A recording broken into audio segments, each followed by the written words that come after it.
Mahiyan nakirah.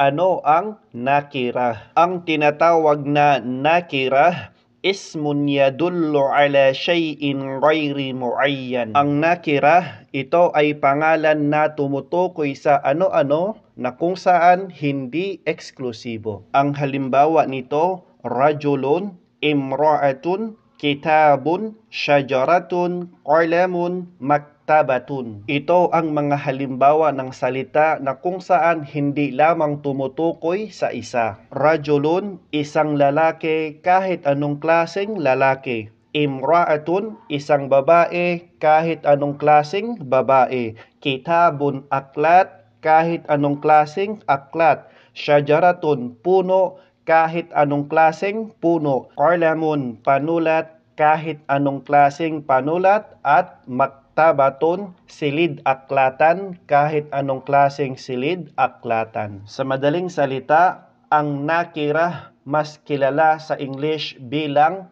common noun. Common noun.